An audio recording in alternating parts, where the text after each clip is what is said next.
আমার ভাইরা এবং বোনেরা, আল্লাহর জমিনে যত মাখলুকাত আছে, আমাদের চতুর্দিকে যত মাখলুক আছে, এরা আল্লাহর ইবাদত করে কি করে না? করে। অথচ আল্লাহ পাক কোরআনে কারিমে কি বলছেন? সূরা জারিয়াতের ৫৬ নম্বর আয়াতে আল্লাহ পাক বলছেন, ওয়ামা খালাকতুল জিন্না ওয়াল ইনসা ইল্লা লিয়াবুদুন। আল্লাহ রাব্বুল আলামিন বলেন, আমি মানুষকে আর জিনকে বানাইছি ইল্লা লিয়াবুদুন, শুধু আমার ইবাদত করার জন্য। তাহলে ইবাদতের জন্য বানাইছে কাকে? তাহলে ওদেরকে তো আল্লাহ ইবাদতের জন্য বানান নাই নাকি? এবার আটকে গেছে। এই যে চতুর্পাশে গাছপালা যা দেখতেছেন, গরু, ছাগল, মহিষ, ওট, বেড়া যা আছে, তারপরে চতুর্দিকে আপনার পশু পাখি আরো যা যা আছে, সাপ বিচ্ছু, পাহাড় পর্বত, নদী নালা যা আছে, এদেরকে কি আল্লাহ ইবাদতের জন্য বানাইছেন কিনা? ইবাদতের জন্য বানান নাই। মানুষকে আর জিনকে আল্লাহ রাব্বুল আলামিন শুধু ইবাদতের জন্য বানাইছেন। কিন্তু তারাও কি ইবাদত করে কি করে না? করে। কিন্তু তাদের ইবাদত আর আমাদের ইবাদত দুটার মধ্যে পার্থক্য আছে কি নাই? কি পার্থক্য বলেন আবার?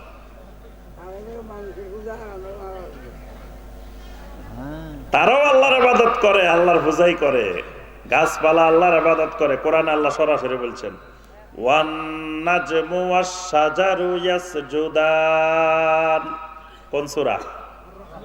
মাশাআল্লাহ, দেখছেন স্টুডেন্ট কত মেধাবী, কোন সূরা সেটাও জানে। আল্লাহ পাক বলছেন, ওয়ান নাজমু ওয়াশ শাজারু ইয়াসজুদান। দুনিয়াতে যত গাছপালা আছে, আকাশের যত নক্ষত্র আছে, সবগুলা আল্লাহ রাব্বুল আলামিনকে সিজদা করে, আল্লাহর ইবাদত করে। তাহলে এরা মাখলুকের ইবাদত করে না। আল্লাহ রাব্বুল আলামিন যত মাখলুকাত বানাইছেন, প্রত্যেকটা মাখলুকাত এক রকমের ইবাদত করে। কয় রকমের? কথা কয় না। কি ঘুমাই গেছেন? তাও কথা কয় না। ঘুমাইছেন সবাই? মনে কষ্ট নিছেন?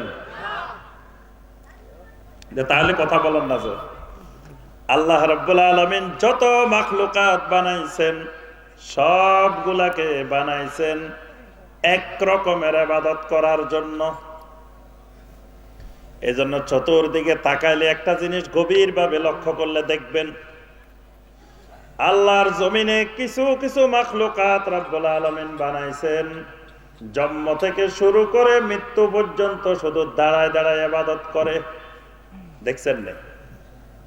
শুধু জন্ম থেকে মৃত্যু পর্যন্ত দাঁড়ায় দাঁড়ায় আল্লাহর ইবাদত করে, এরকম দেখছেন কি? দেখে নাই বলে। আর এই এলাকার বাইরে বুঝি এটাও দেখে নাই। এই চতুর্দিকে তাকাই দেখেন কত গাছপালা দাঁড়ায় রয়েছে না?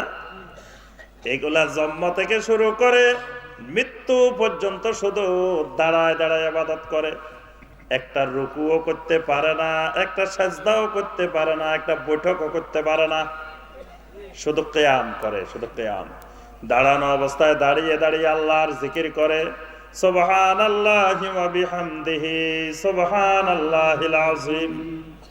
এই গাছপালা বলতেছে সুবহানাল্লাহি ওয়ালহামদুলিল্লাহ ওয়ালা ইলাহা ইল্লাল্লাহ আল্লাহু আকবার। রাত দিন 24 ঘন্টা আল্লাহর জিকির করতেছে। আবার দেখেন কিছু মাখলুকাত রাব্বুল আলামিন এমন ভাবে বানাইছেন, সারা জীবন জন্ম থেকে শুরু করে মৃত্যু পর্যন্ত রুকুর হালতে। দেখছেন নি রুকুর হালতে? কোনগুলা? চতুষ্পদ জন্তুগুলার দিকে তাকায় দেখেন, গরু, ছাগল, মহিষ, ভেড়া, দুম্বা, উট, ঘোড়া যা আছে, বাঘ, হাতি, সিংহ, শিয়াল, কুকুর, বিড়াল, সব রুকু অবস্থায় বানাইছেন আল্লাহ পাক।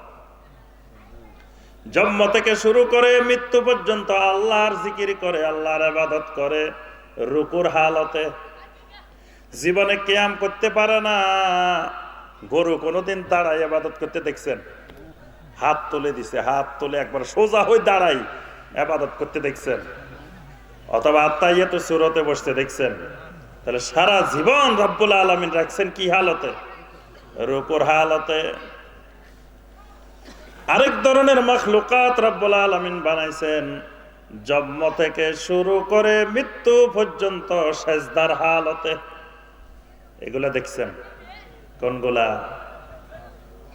সাপ, বিচ্ছু, এই জাতীয় দেখবেন অনেক মাখলুক আছে মাটির সাথে লেগে থাকে। এদেরকে রব্বুল আলামিন সেজদার হালতে বানাইছেন। আল্লাহর এই জমিনটাকে রব্বুল আলামিন সেজদার হালতে রাখছেন। আমি আপনি এখানে বসে জমিন দেখি না, কিন্তু বিজ্ঞানীরা যে গবেষণা করে, ওই গবেষণার ক্ষেত্রে দেখবেন বাহিরের থেকে যখন পৃথিবীটাকে দেখা হয়, তখন এই পৃথিবীটাই আল্লাহর সামনে সেজদারত আছে। সুবহানাল্লাহ। এই জন্য আল্লাহ রাসূল সাল্লাল্লাহু আলাইহি ওয়াসাল্লাম বলছেন, প্রতিদিন সূর্য অস্ত যাওয়ার পরে আল্লাহ রাব্বুল আলামিনের কাছে সেজদায় উপনীত হয়। আল্লাহর কাছে জিজ্ঞাসা করে, রাব্বুল আলামিন আগামীকাল উঠবো কি উঠবো না, কোন দিক থেকে উঠবো? পূর্ব দিক থেকে উঠবো না পশ্চিম দিক থেকে উঠবো, নাকি উঠা বন্ধ করে দিব? আল্লাহ রাব্বুল আলামিন যখন নির্দেশ দেন, আগে যেমনে উঠছো তেমনি উঠো। সূর্য আবার উঠে। একদিন আল্লাহ বলবেন, আজকে আর পূর্ব দিক থেকে উঠিও না, পশ্চিম দিক থেকে উঠো। আবার আল্লাহ বলবেন, থেমে যাও, উঠা লাগবে না, সেদিন উঠা বন্ধ। তাহলে সূর্য সাজদা অবস্থায় থাকে। আল্লাহ রাব্বুল আলামিন আল্লাহর এই জমিনকে সাজদারত অবস্থায় বানাইছেন। আরেকটা জিনিস গভীরভাবে লক্ষ্য করবেন, যেটা আমি আপনিও জানি না। একজন শিশু যখন মায়ের পেট থেকে দুনিয়াতে আসে, আল্লাহ রাব্বুল আলামিন মায়ের পেটে শিশুটাকে সাজদারত অবস্থায় রাখেন।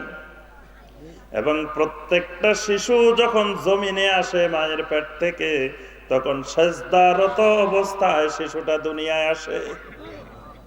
আল্লাহর জমিনে আসবে, আল্লাহকে সাজদা না করে কোন মাখলুক জমিনে আসার পারমিশন নাই। আল্লাহ পাক কোন মানুষকে, কোন প্রাণীকে, কোন মাখলুককে আল্লাহকে সাজদা না করে জমিনে আসার অনুমতি দেন না।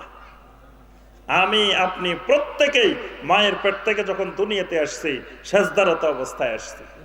দেখবেন শিশুর হাতগুলো মুখের সাথে এদিকে লাগানো থাকে। আপনি ভালো করে লক্ষ্য করলে দেখবেন যে একটা শিশু সাজদারত অবস্থায় থাকে এবং সাজদারত অবস্থায় দুনিয়াতে আসে। সুবহানাল্লাহ। আল্লাহর জমিনে ঢুকবে, সাজদাবিহীন ঢুকবে, এই পারমিশন আল্লাহ কোন বান্দাকে দেন না। আল্লাহর জমিনে অনেক মাখলুকাত আছে, তাদের দিকে তাকাইলে দেখবেন তাদেরকে আল্লাহ রাব্বুল আলামিন আত্তাহিয়াতুর সূরাতে বসায় রাখছেন। এরকম দেখছেন? কি দেখছেন বলেন তো দেখি? পাহাড়গুলো, বিশাল বিশাল পাহাড় পর্বত, এই পাহাড়গুলোকে আল্লাহ রাব্বুল আলামিন আত্তাহিয়াতুর সূরাতে বসায় রাখছেন। তারপরে বিশাল বিশাল পাথর, পাথরের খণ্ড, ওই পাথর গুলাকে আল্লাহ রাব্বুল আলামিন আত্তাহিয়াতুস সূরাতে বসায় রাখছেন। তাহলে যত মাখলুকাত চতুর্দিকে আমরা দেখি, এদের প্রত্যেককে আল্লাহ রাব্বুল আলামিন এক ধরনের ইবাদতের জন্য বানাইছেন। কিন্তু এমন একটা মাখলুক মানুষ বানাইছেন আল্লাহ রাব্বুল আলামিন, যেই মানুষটার মাথা থেকে শুরু করে পা পর্যন্ত জোড়া জোড়া করে শরীরটা বানাইছেন। শরীরের মধ্যে কয়টা জোড়া আছে? জি, ওরে আল্লাহ, এই দেশের বাইরে তো দেখি ডাক্তারিও জানে, মেডিকেল সায়েন্সও জানে। দেখছেন? মাশাআল্লাহ, কত জ্ঞানী! আলহামদুলিল্লাহ। এই জন্যই তো এই এলাকা থেকে মন্ত্রী হয়েছে। কি বলে? এত জ্ঞানী না হলে মন্ত্রী হয় নাকি? দেশ চালাইতে পারে নাকি? এত জ্ঞানী, এই জন্যই আমাদের মাননীয় প্রধানমন্ত্রী এখান থেকে মন্ত্রী বানাইছেন। আল্লাহ পাক আমাদের মন্ত্রী মহোদয়কে কবুল ও মঞ্জুর করে নিন। আল্লাহ পাক দেশ ও জনগণের খেদমত করার তৌফিক দান করুন। আরো বেশি বেশি জনকল্যাণে কাজ করার এবং জনগণের খাদেম হিসাবে কাজ করার আল্লাহ পাক তৌফিক দান করুন। আমার সম্মানিত ভাই ও বোনেরা, এই দেখেন 360টা জোড়া বলছেন না, এই জোড়াগুলো আল্লাহ রাব্বুল আলামিন এমন ভাবে বানাইছেন, এই জোড়াগুলো থাকার কারণে আল্লাহর একজন বান্দা দাঁড়ায় দাঁড়াইও আল্লাহর ইবাদত করতে পারে, রুকুতে গিয়েও ইবাদত করতে পারে, সিজদায় গিয়েও ইবাদত করতে পারে, আবার আত্তাহিয়াতুর সূরাতে বসে বসেও আল্লাহর ইবাদত করতে পারে। সুবহানাল্লাহ। জোড়া এগুলো না থাকলে আপনি সোজা শক্ত হয়ে থাকতেন, রুকুও করতে পারতেন না, সিজদাও করতে পারতেন না, বৈঠকও করতে পারতেন না। দেখেন আমরা যখন রুকুতে যাই তখন কতগুলা অঙ্গ প্রত্যঙ্গ নড়াচড়া করে, যখন সিজদায় যাই কত ইজিলি, কত সহজে আমরা যাইতে পারি, কত সহজে আত্তাহিয়াতে বসতে পারি, কত সহজে দাঁড়াতে পারি। অর্থাৎ আল্লাহ রাব্বুল আলামিন মানুষের শরীরটাকে আল্লাহর ইবাদতের উপযোগী করে বানাইছেন, পুরা বডিটা আল্লাহর ইবাদতের উপযোগী করে বানাইছেন। সুতরাং আল্লাহর ইবাদতের মাধ্যমে যদি এই গিরাগুলাকে, এই জোড়াগুলাকে নরম না করেন, এই গিরাগুলো কিন্তু শক্ত হয়ে যাবে। আপনি ব্যবহার করেন না কোনো একটা জিনিস,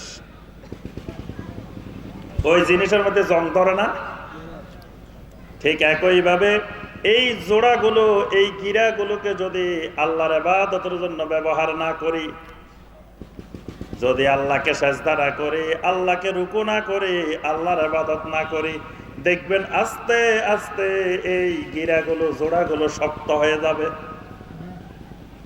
এগুলা শক্ত হইলে বুঝবেন কেমনে? কিয়ামতের ময়দানে গেলে বুঝে আসবো এগুলা শক্ত না নরম। আল্লাহ রাব্বুল আলামিন কিয়ামতের ময়দানে সব মানুষকে জিজ্ঞাসা করবেন, বান্দা তোমাকে আমি এমন একটা শরীর বানাই দিছিলাম ইবাদতের উপযোগী করে, তুমি আমার ইবাদত করছিলা কিনা? তখন দেখবেন ঈদের নামাজে যারা রমজান মাসে রোজা রাখে নাই, এই ভাইদেরকে দেখবেন প্রথম কাতারে। কি বলেন? ওই দিন মুসল্লিরা জায়গায় পায় না ঈদের নামাজে, কারণ যারা নিয়মিত মুসল্লি তারা তো আস্তে ধীরে যায়, কিন্তু ওই ভাইয়েরা ওই দিন নতুন যায় নামাজ, নতুন টুপি, নতুন সবকিছু লই সবার আগে প্রথম কাতারে বসে রয়েছে। পহেলা রমজান তারাবি পড়তে যাবেন, এশার নামাজ পড়তে যাবেন, নিয়মিত যারা এশার নামাজ পড়ে ওরা 3 তালা 4 তালা ছাড়া জায়গা পাবে না।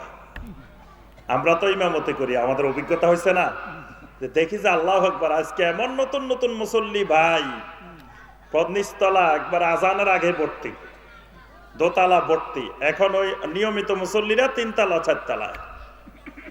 কিয়ামতের ময়দানে আল্লাহ রাব্বুল আলামিন যখন জিজ্ঞাসা করবেন, বান্দা আমার ইবাদত করছিলা কিনা, বান্দার যখন ইমানদার যারা তারা তো আস্তে ধীরে বলবে, যারা করে নাই, নামাজ পড়ে নাই, ইবাদত করে নাই, তারা সবার আগে লাফ মারি উঠে বলবে করছি আল্লাহ, সব করছি আল্লাহ,